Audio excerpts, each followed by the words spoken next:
Então vamos iniciar a aula de resistência dos materiais 1. Hoje vamos falar sobre tensões iniciais e tensões térmicas.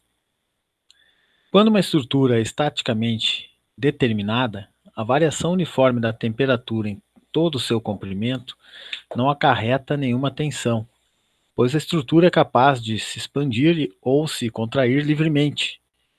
Por outro lado, a variação da temperatura em estruturas fixas, estaticamente indeterminadas, produz tensões em seus elementos, denominadas tensões térmicas.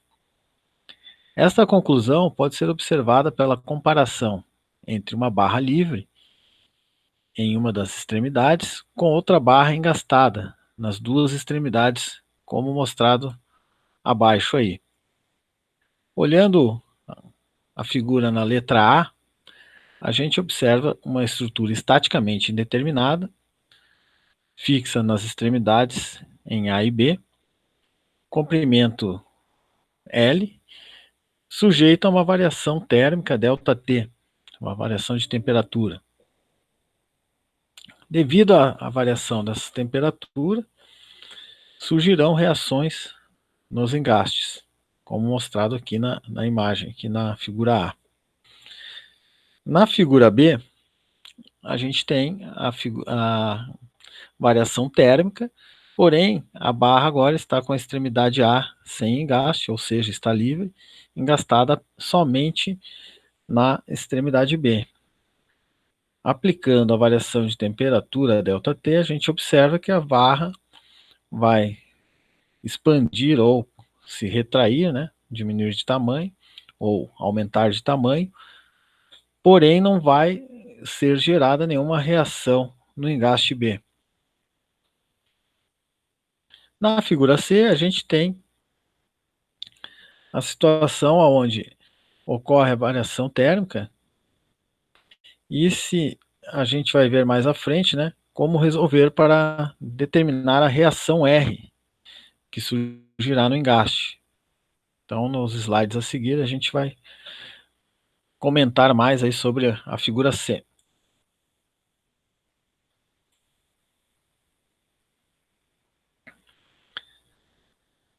Na barra da figura B, a variação uniforme de temperatura sobre toda a barra causará o alongamento.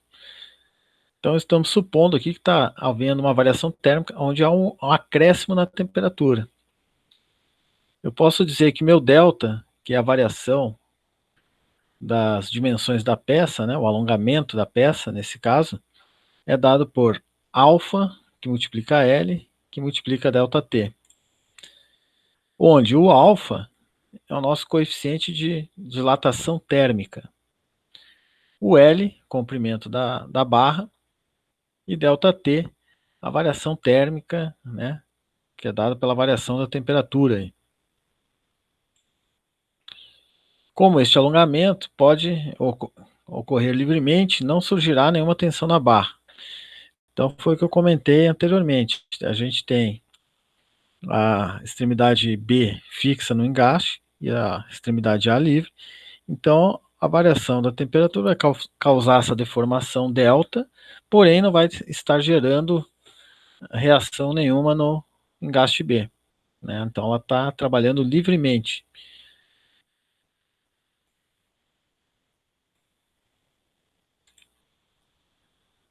Falando no alfa, então a gente tem os valores típicos do coeficiente de dilatação térmica. Então, para alguns materiais aí que a gente utiliza aí com mais frequência, já tem aqui uma tabelinha onde eu tenho o aço, que é dado ali 11,7. A unidade aqui do coeficiente de dilatação térmica, então esse valor é vezes 10 na menos 6, graus Celsius na menos 1. Então, o valor sempre vai estar com essa unidade aí. No alumínio, 21,4 a 23,9, magnésio, 26,1, o cobre, 16,7, e o concreto fica numa faixa de 7,2 a 12,6. No caso de barras estaticamente indeterminadas, como a gente viu até na aula passada, né? Quando há um aumento da temperatura, a barra pode alongar-se, surgindo como consequência uma força de compressão, que pode ser calculada pelo método descrito no item anterior, ali, que a gente viu. Para a barra engastada, vê-se que a extremidade A foi liberada. Então eu tinha aquela imagem, né? Que é a figura C, que eu comentei que a gente ia ver ela agora com mais detalhes. Então, a gente olhando ela com uma imagem, com uma extremidade liberada, a gente viu que ela deformou, alongou. Então, para a gente manter ela na mesma posição inicial, a gente vai ter que ter uma força, né?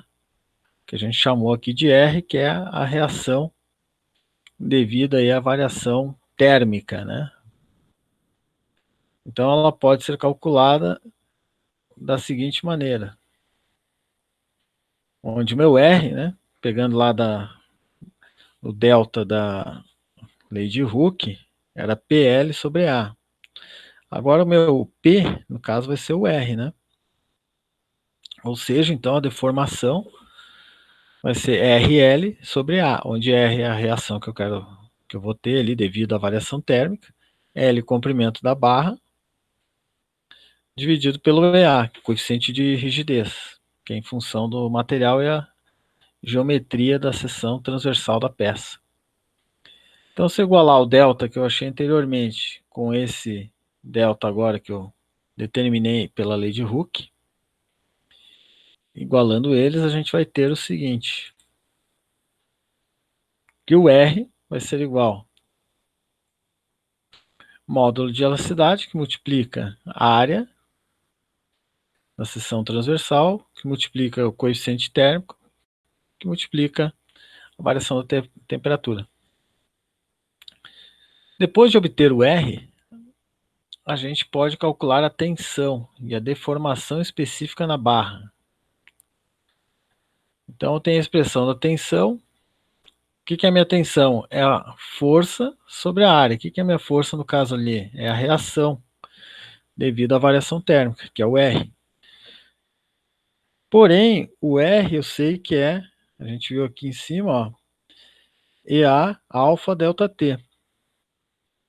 Observem que aqui eu tenho um A também no denominador, ele vai simplificar com o A da expressão do R. Então, restando somente módulo de elasticidade, alfa, que é o coeficiente térmico lá, e variação de temperatura. Para a deformação específica, eu pego a lei de Hooke, isolo a deformação específica, eu vou ter tensão sobre módulo de elasticidade. Vou substituir a minha tensão que eu achei aqui, que é E alfa delta T. Observe que o E do módulo de elasticidade vai simplificar com o E que está aqui no denominador. Vai me restar somente, então, alfa delta T. Essa é a deformação específica devida à variação de temperatura.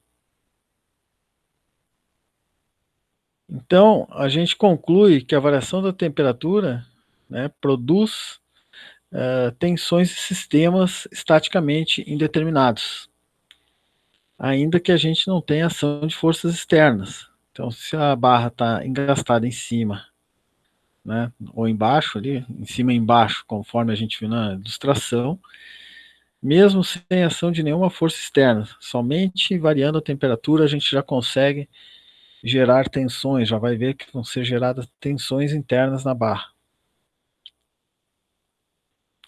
Então, vamos ver um exercício aqui, aplicação do conceito.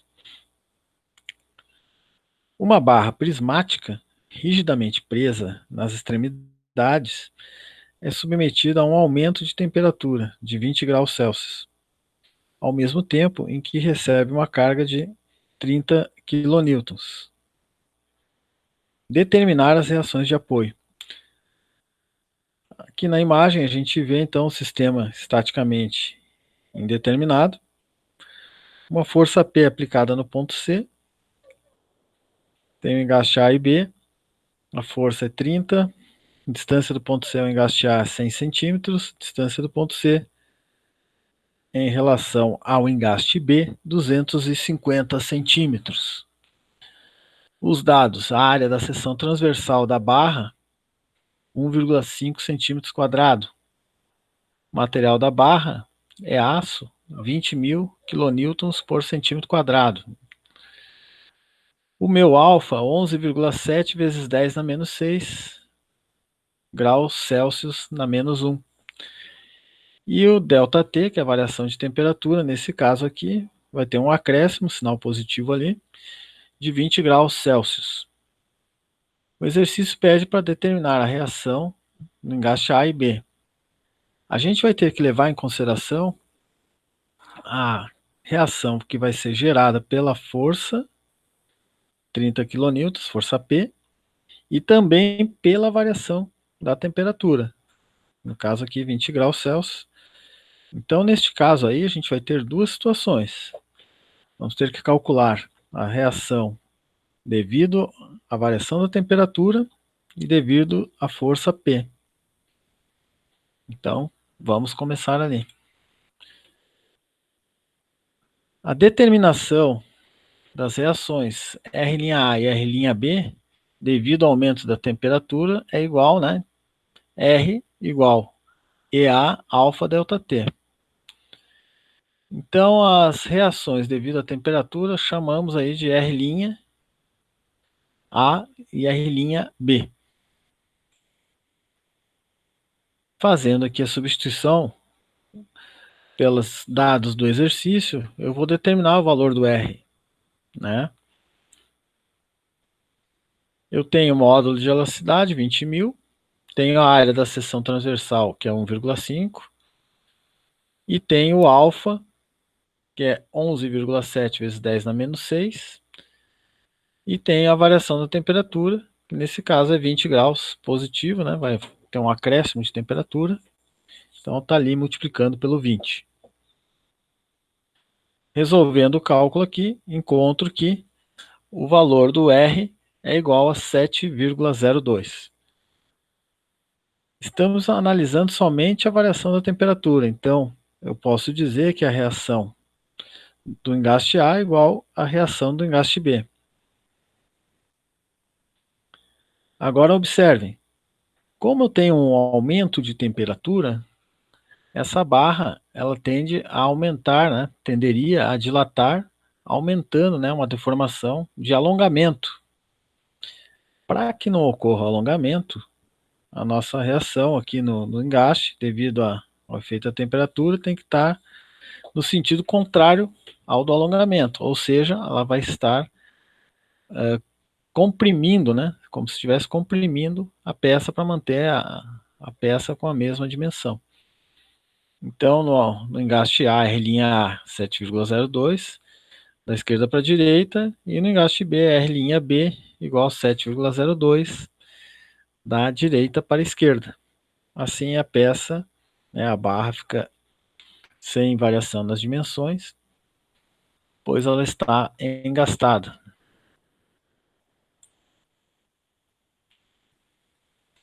Ao se aplicar a carga P 30 kN no ponto C, o trecho AC sofrerá um alongamento. O trecho AC é esse primeiro trecho aqui, entre o engaste A e o ponto C. E esse alongamento vai ser igualmente, né, igual ao encurtamento do trecho CB, né? Então, ponto C até o ponto B, ele vai ter um encurtamento, porque a força P ela vai estar comprimindo essa região aqui. Então, a região entre C e B é compressão, entre A e C, tração. Tração ao alongamento e compressão ao encurtamento. Eu sei que o alongamento e o encurtamento tem que ser igual, então eu posso dizer que deformação no trecho AC tem que ser igual à deformação no trecho BC. Esse assunto a gente viu na aula passada, né? Que eram estruturas estaticamente indeterminadas. Quem não viu a aula passada, a aula foi gravada e está disponível aí para o pessoal aí consultar. Então, fazendo igualando essas deformações, a gente vai ter que, agora aqui no caso, vou chamar a reação do engaste devido a força P de R duas linhas. Então, eu vou ter aqui o R duas linha A e o R duas linhas B. Olhando para o lado da situação entre A e C. Então, minha força atuante vai ser o R duas linha A, que multiplica o comprimento, que é a distância do ponto A até o ponto C, que é 100 centímetros, dividido pelo EA, que é o coeficiente de rigidez da peça. No segmento CB, minha força P, né, no caso atuante, vai ser o R duas linha B, que multiplica 250, que é o comprimento do segmento entre o ponto C e o ponto B, 250 centímetros, dividido pelo coeficiente de rigidez. A gente pode simplificar os coeficientes ali que estão no denominador, que são constantes, e vai me sobrar, eu vou isolar o R duas linhas A, o 100 vai passar dividindo, então vai me sobrar aqui R duas linhas A igual a 2,5, que multiplica R duas linhas B.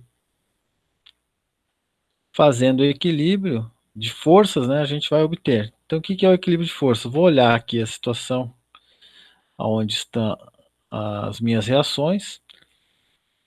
Observando aqui, olhando o segmento AC, eu tenho uma força para a direita, né? Então, a minha reação ela vai ter que estar no sentido contrário. Então, meu R duas linhas A, ela está para a esquerda. Já no segmento CB, a tendência da força P é empurrar a estrutura para a direita. Então, tem que ter uma reação sentido contrário, R duas linhas B, então está para a esquerda. Então, nesse caso aqui, a configuração das reações, as duas estão na mesma direção e sentido. Então, eu posso dizer o seguinte, que R duas linhas B mais o R duas linhas A e menos P igual a zero. Isolando, passando P para o outro lado da igualdade, então eu fico com R duas linhas B mais R duas linhas A igual a P. Vou substituir o valor do P aqui na expressão. E também o valor do RA, R duas linhas A, que eu tenho, que é 2,5, que multiplica RB. Vou ficar com o seguinte, então substituindo ali, tá, 2,5 que multiplica R duas linhas B, mais o R duas linhas B igual a 30. Vou juntar os termos semelhantes, fiquei aqui então com 3,5 que multiplica R duas linhas B igual a 30. O 3,5 vai passar dividindo aqui, então vai ficar R duas linhas B igual 8,57 quilonewtons. Falta ainda determinar a reação R duas linhas A. Como eu já tenho aqui o R duas linhas B, ficou fácil. Agora substituo aqui no equilíbrio de forças, né? O R duas linhas B, o P eu já tenho, que é o 30, né? Substituir aqui, vou achar o R duas linhas A. Substituindo aqui na equação de equilíbrio, né? Então, isolando o R duas linhas A, eu vou ter o seguinte, vai ser 30 menos o 8,57. Vai me sobrar, então, aqui o R duas linhas A igual a 21,43 quilonewtons. Não acabou o exercício ainda. Eu tenho as reações devido à variação de temperatura e agora achei também as reações no engaste devido à ação da força P. Agora a gente vai fazer o seguinte. Como se trata de uma estrutura trabalhando em regime elástico, vale a superposição dos efeitos, ou seja, os efeitos de temperatura na barra e da carga P. Como a gente viu na lei de Hooke, a gente está trabalhando na região elástica. Quando a gente trabalha na região elástica, ocorre que a gente pode aplicar aí o conceito da superposição dos efeitos. Então, o que deformou devido à variação de temperatura e o que deformou devido à ação da carga pode ser somado, né? Nesse caso aí, como a barra está com as extremidades fixas, né, está estaticamente indeterminada, as reações em cada engaste, devido ao efeito da temperatura, né? Variação da temperatura, devido à força axial aplicada, podem ser somadas também. Então, a única coisa que a gente tem que observar é a direção e sentido delas para ver se elas vão somar ou vão subtrair, né? Olhando no engaste A, eu tenho RA igual menos R' A mais R duas linhas A. Por que menos R' A? Lembram lá na situação anterior, lá, vamos voltar rapidamente aqui, só para... Olha aqui, R''A, ela está indo da esquerda para a direita, no engaste A. Então, ela vai subtrair do R duas linhas A, né? Então vai ficar sentido contrário, né? Então ela entra com sinal negativo, R, duas linhas A com sinal positivo. No engaste B, as duas vão se somar, porque o R' também está na mesma direção do R duas linhas B. Então aqui a gente soma. Então sei que o RB, que é a reação no engaste B, vai ser igual a R' mais R duas linhas B. Para o RA, então, vai ficar menos 7,2 mais 21,43, que vai ficar, então, a reação aí no engaste A de 14,41 kN. E para a reação no engaste B, a gente vai ficar com o seguinte, 7,02 mais 8,57, onde eu vou obter aí uma reação de 15,59 kN. Assim a gente terminou o exercício da aula de hoje. Passamos a teoria aí o assunto de hoje. Vou disponibilizar para vocês mais uns exercícios na sala virtual, vou deixar lá exercícios propostos sobre o assunto. E quem tiver alguma dúvida, pode mandar via e-mail, via mensagem, né? E a gente vai tirar. Na próxima aula, daí, também vou deixar um espaço para quem quiser tirar dúvidas sobre esse assunto, né? E daí a gente já inicia o próximo assunto. Então é isso, pessoal. Uma boa noite a vocês e até a próxima aula. Obrigado.